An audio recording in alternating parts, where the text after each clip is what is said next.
বলবো অপসংস্কৃতির কথা।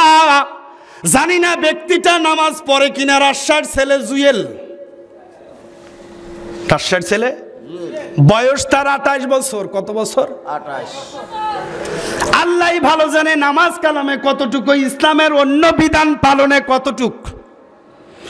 কতটুকু সে পালন করে জানি না।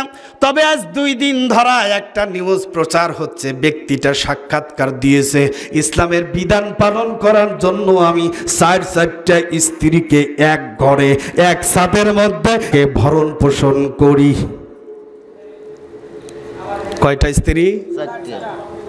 মূলত ব্যক্তিটার স্ত্রী হলো 6টা। কয়টা? 6টা। 2টা চলে গেছে। 2টা কি হয়েছে? 2টা চলে গেছে।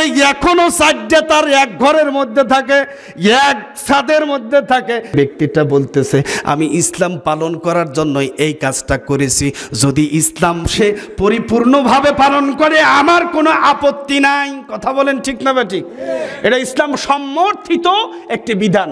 যদি ইসলামের অন্য বিধানগুলো পালন করার পর এই বিধানটা পালন করে তাহলে কোনো আপত্তি নাই। কিন্তু যদি দেখা যায় বেচারাটা এমন, নামাজ না পড়লাম কিন্তু ঈমান ঠিক আছে না? আছে। বাস্তবতার কথা এগুলা।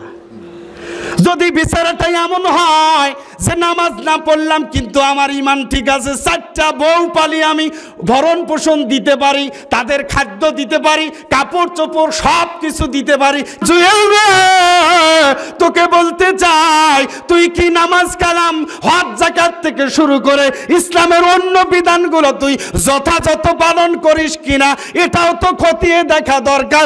মুসলমানের বলেন তো আছে না নাই? যদি মুসলমান এইটা না দেখে তাহলে মুসলমানের যুবক যুবতীদের চরিত্র নষ্ট হওয়ারও একটা সম্ভাবনা থাকতে পারে। ঘটনা কেন বললাম? পাশের বাড়িতে দেখবেন অনেক জায়গায় মাত্র 2টা স্ত্রী চালায়, মাত্র 2টা স্ত্রী, তার প্রত্যেক দিন প্রতিটা মুহূর্ত ঝগড়া বিবাদ লেগে থাকে। ওই বাড়ির দিকে কান পাতানো যায় না। এটা যদি শুধু তোমার যৌবিক চাহিদা মেটানোর জন্য তুমি করে থাকো তাহলে কিন্তু খেলা আছে না নাই? আছে। আল্লাহ হিসাব ওই দিন বুঝাইয়া দিবে।